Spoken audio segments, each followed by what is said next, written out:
Guatemala be paradise? Shouldn't El Salvador be utopia? Because they got all kinds of poor people and gang members and everything else. They're overwhelmed with them. So you would think, therefore, that they'd have, one of the highest qualities of life in the free world, or at least our hemisphere.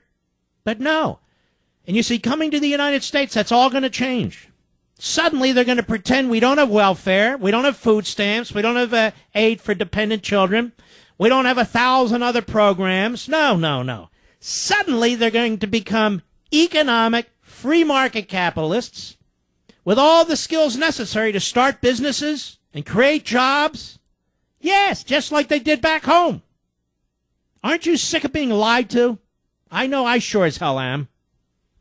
Our friend Paul Ryan has this big plan out there, a book, I believe, on how to really deal with poverty.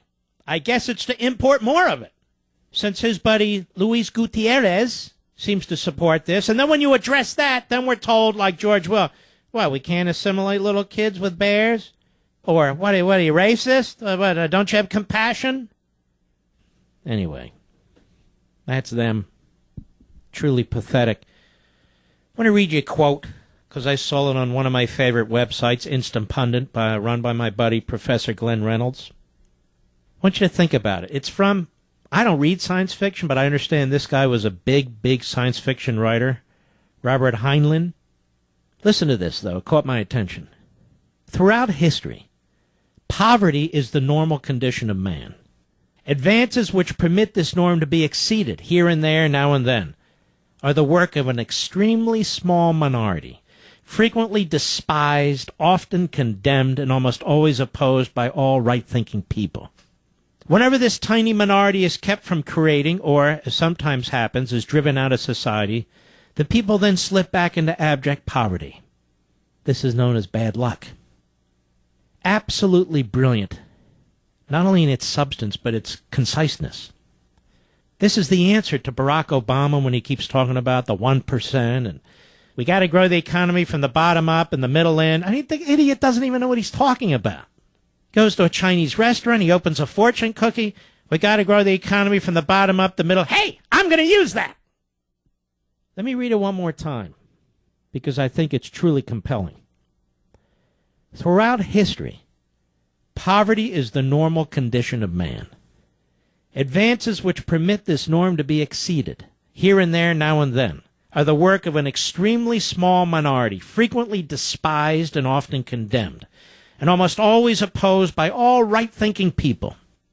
Whenever this tiny minority is kept from creating, or as sometimes happens, is driven out of society, the people then slip back into abject poverty. This is known as bad luck. This is the class warfare propaganda, the inequality propaganda. Let's destroy the people who produce opportunity through wealth creation, which resonates throughout society, where more opportunity can be created by more people and more wealth can be created by more people. But that's not the way it's looked at anymore. It's not the way it's taught in our public school system. It's not the way it's explained by our politicians, because it does them no good to acknowledge a system over which they have no power. So they have to trash the system so they can steal power. I read that quote. In the first hour, I talked about nullification, undermining our Constitution, separation of powers, and so forth. And it all comes together in this one article from Reuters. Because you see, ladies and gentlemen, tyranny becomes a habit.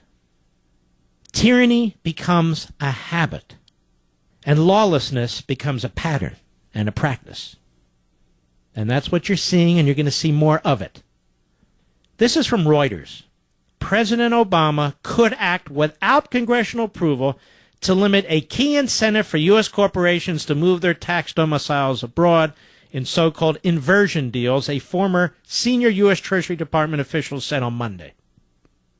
By invoking a 1969 tax law, I guess that's a law they like, Obama could bypass congressional gridlock, this is how the reporter writes it, and restrict foreign tax domiciled U.S. companies from using intercompany loans and interest deductions to cut their U.S. tax bills, said Stephen Shea, former Deputy Assistant Treasury Secretary for International Tax Affairs in the Obama administration. He was also International Tax Counsel and Treasury during the Reagan period. Yeah, he was a bureaucrat. Senior Executive Service, we call it. In an article published on Monday in Tax Notes, which I'm sure Obama's slobbering all over, probably in the 11th or 12th hole today, a journal for tax lawyers and accountants, Shea said the federal government needs to move quickly to respond to a recent surge in inversion deals that threatens the U.S. corporate tax base. All right, whatever. Here's the point. The guy's now a Harvard law professor, as you would expect. A mastermind, an expert. You know, he was in government, so he knows how to run the world. So here they're encouraging Obama now to again act unilaterally, to try and dig up some collection of syllables in a 1969 law and cobble them together to defy the Constitution and to legislate from the Oval Office via presidential fiat. Tyranny becomes a habit. Lawlessness becomes a practice and a pattern. And you are going to see more of this. The issue isn't whether you like so-called corporate inversion deals or not. That's not the issue, as few of those deals exist. The issue is, how do we want to be governed as a people? Do we want to be governed as the Constitution prescribes, or do we want to be governed by a centralized autocrat and worse? Because that's where we're headed.